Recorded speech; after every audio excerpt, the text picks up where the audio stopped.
tous et bienvenue dans cette nouvelle vidéo Business et Spiritualité avec mon Polo, Paul Pironnet. Comment tu vas mon Polo? Eh bien écoute, très bien. Je ne sais pas si on arrive bientôt à la fin de cette série, je crois. Bah si, ouais. On en a fait beaucoup de Après, vidéos. je ne sais pas dans quel ordre on va les publier, mais bon, en tout cas, aujourd'hui, on va parler d'un thème assez important, assez fort, qui me passionne, qui est la mort. D'accord. Qui Tu es passionné par la mort, toi. Je ne dirais pas que je suis passionné Mais par c'est la un thème mort, passionnant. mais le sujet me passionne et La question de la mort. la question de la mort, qu'est-ce Et de que son c'est? rapport à la mort. Moi, je pense que ça m'arrive d'avoir peur de la mort. Je pense qu'il y a des gens qui ont peur de la mort.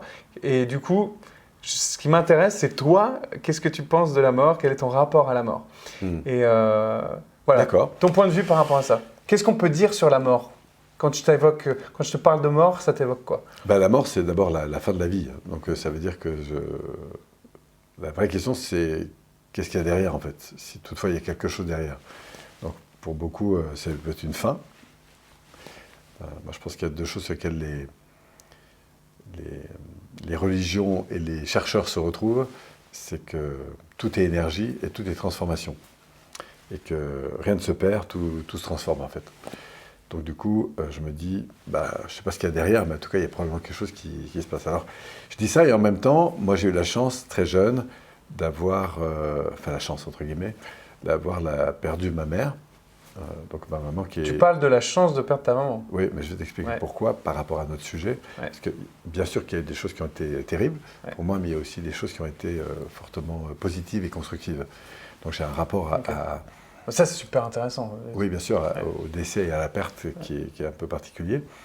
Moi, je pense que ce que nous vivons, ce que nous ressentons, quoi que ce soit, ça découle de l'interprétation que nous donnons aux choses. Donc la vraie question, c'est quel est le modèle d'interprétation que je suis et qui fait que je vis telle ou telle chose. En ce qui me concerne, quand j'ai peu de temps avant de perdre définitivement ma mère, donc ma maman, à l'époque, elle a fait ce qu'on appelle, j'avais 12 ans, un peu moins, 11 ans, 12 ans, elle a fait ce qu'on appelle une mort imminente, c'est-à-dire qu'on a cru sur le plan médical qu'elle était donc décédée, et puis finalement, elle est revenue. Et du coup, quelques temps après, le temps qu'elle se remette, elle est décédée d'un cancer, elle est donc en phase terminale, et elle m'a convoqué avec mon frère, Pierre, mon frère jumeau, et elle m'a dit, voilà, je voudrais vous expliquer en fait... qu'est-ce qui s'est passé lors de cette fameuse journée, qui, je dois le dire, est la plus belle journée de ma vie. Alors, ma mère était en même temps très croyante, donc il faut replacer ça dans son contexte de croyance à elle. Et toujours est-il qu'elle nous raconte en fait ce que la plupart des gens nous racontent quand ils font des morts un peu imminentes suite à des accidents. Et souvent, c'est des témoignages qui sont très similaires. Oui, et d'ailleurs, je vais te revenir sur le processus, parce que du coup, j'ai été évidemment très interpellé très jeune sur ce processus, et à chaque fois que j'ai pu avoir l'occasion de rencontrer des gens ou d'écouter des témoignages sur le sujet, j'ai évidemment été très attentif, pas seulement à ce qu'ils me racontaient, mais au processus. Et en fait, on retrouve, pour la plupart du temps, un peu les mêmes grandes phases. Quand tu dis processus, c'est le processus de mort imminente. Les phases, qu'est-ce qui s'est passé? Les personnes passent, en fait. Ouais, c'est ça. Donc en général, il y a une première impression, c'est qu'il y a le sentiment de quitter le corps. Donc, un peu en passant à travers les murs, comme ça, elles vont aller vers des personnes qui sont plus ou moins en direct avec ça. Ensuite, il y a une deuxième phase où elles décollent carrément. Donc ça, c'est ta maman qui t'a raconté ça? Oui, tout à fait. Et ce que j'ai la plupart du temps entendu. Tu as eu d'autres témoignages aussi? Après, il y a une espèce de sentiment de tunnel avec cette fameuse lumière qui est au loin. Donc les gens passent ça, et puis à un moment donné, ils arrivent dans une grande phase où il y a beaucoup de lumière, c'est pas une lumière aveuglante, mais c'est quelque chose de très, très fort. Ils racontent tous un petit peu la même histoire, ma mère, ça a été la même chose.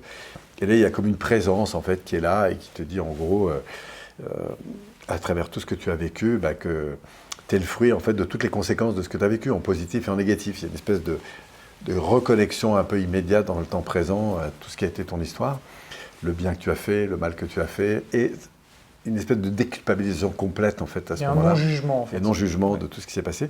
Ça, c'est une des phases que l'on voit. Et puis, à un moment donné, où il y a une dernière zone qui est un peu la question, qu'est-ce que tu fais? Est-ce que tu décides de revenir ou pas? Et si oui, pourquoi en fait?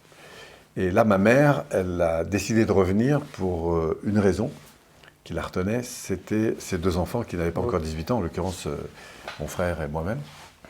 Et elle a décidé de revenir à ce moment-là. Et beaucoup ont décidé de revenir. Alors, ils ont des phases aussi de connexion, ils ont des réponses à beaucoup de questions. Enfin, il y a plusieurs choses qui peuvent se passer à ce moment-là. Mais toujours est-il qu'ils reviennent, et en fait, ils reviennent habiter de cette espèce de paix intérieure qui va en général les suivre longtemps après dans leur vie. Toujours est-il qu'elle est revenue, et donc voilà, elle est revenue à la vie. Après, ça a duré 3-4 semaines avant qu'elle se remette un petit peu sur pied. Et elle nous convoque pour nous raconter ça. Et là, elle nous dit, ben voilà, je suis revenu pour la raison suivante, vous, et en l'occurrence pour savoir si vous acceptiez que je parte. Définitivement.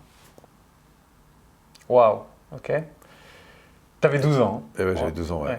Et là, il s'est passé deux choses dans mon système intérieur. D'abord, j'ai eu une conviction d'une évidence qu'il y avait quelque chose au-delà de la mort. Mais déjà tout petit, toi, tu penses qu'il y a un truc... Je le pensais, ouais. C'était comme une évidence, mais là, c'est comme une confirmation de cette évidence. C'est comme si tu m'avais dit, mais tu sais, derrière, l'herbe est plus verte, j'en reviens d'ailleurs, je peux te confirmer que l'herbe est plus verte dehors, quoi, en gros. Ah, ok.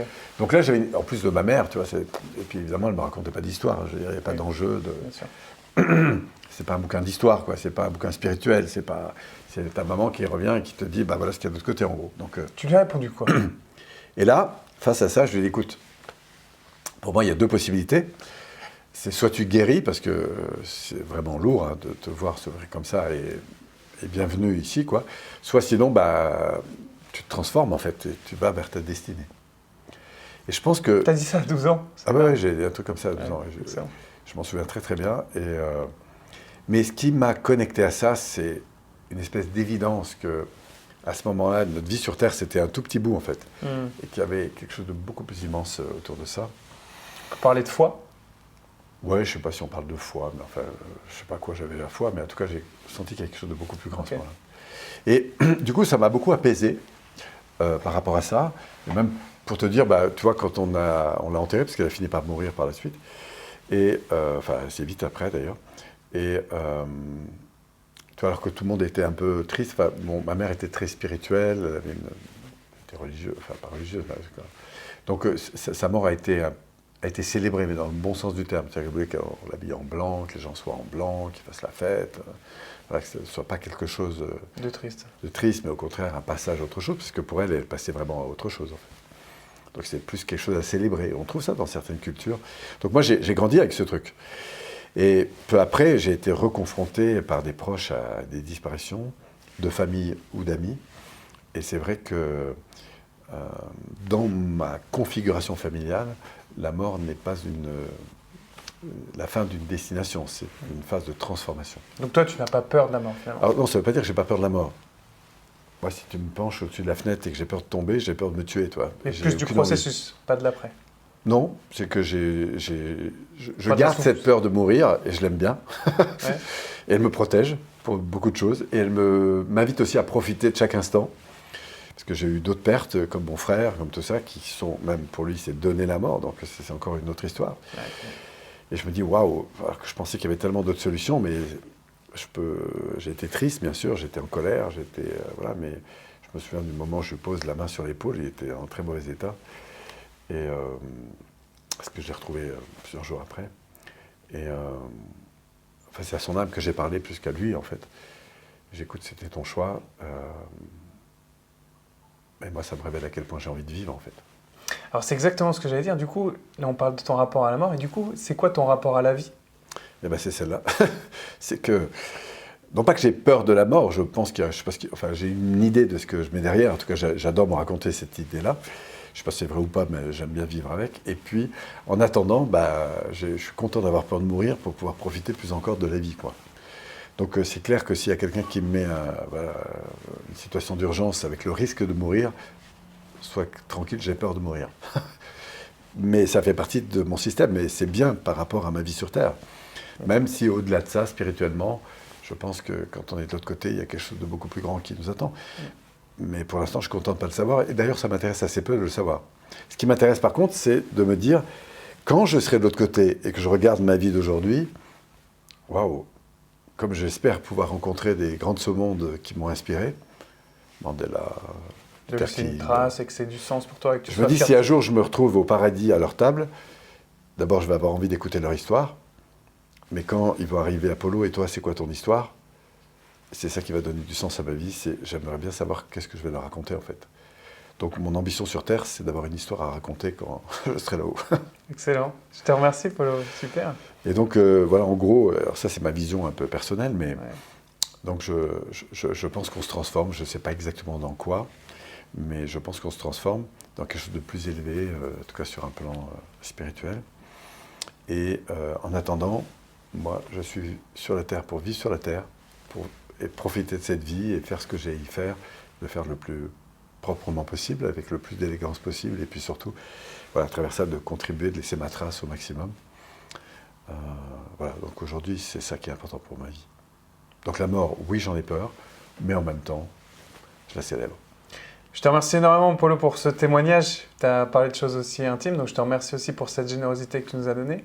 Si tu avais un dernier message à transmettre pour les gens Concernant la mort, qui ont peur de la mort, justement, juste une dernière parole à leur donner, qu'est-ce que tu dirais? je leur dirais que quel que soit ce qu'ils croient, c'est pas ça qui est important. Ce qu'ils vivent est important. Et ce qu'ils vivent est fonction de ce qu'ils croient, c'est-à-dire de l'histoire qui se raconte. Donc moi, je les inviterais juste à se construire une histoire qui soit en phase avec ce à quoi ils aspirent. Et on s'en fout de savoir si c'est vrai ou pas. De toute façon, vous ne le savez pas. Donc autant vous raconter une histoire qui soit aidante, élevante pour vous et bonne pour vous. Et autant vivre à fond. Voilà. Super, mon Polo. Merci énormément pour ce message. Cool. Merci à toi. Merci à vous d'avoir regardé cette vidéo. J'espère que vous avez autant kiffé que moi. Et voilà, j'espère que si jamais vous avez envie d'interagir, nous faire des commentaires sur cette vidéo, n'hésitez surtout pas à liker, à partager. Et puis je vous remercie énormément. Mon Polo, énormément merci aussi pour ta présence et tous ces petits toutes moments. ces vidéos qu'on fait. Moi, je te remercie C'est aussi très cool. beaucoup. Et puis Pour n'hésitez ces pas, partages. encore une fois, à nous faire un petit pouce si vous avez kiffé. À très bientôt. Ciao, ciao. Au plaisir de vous retrouver.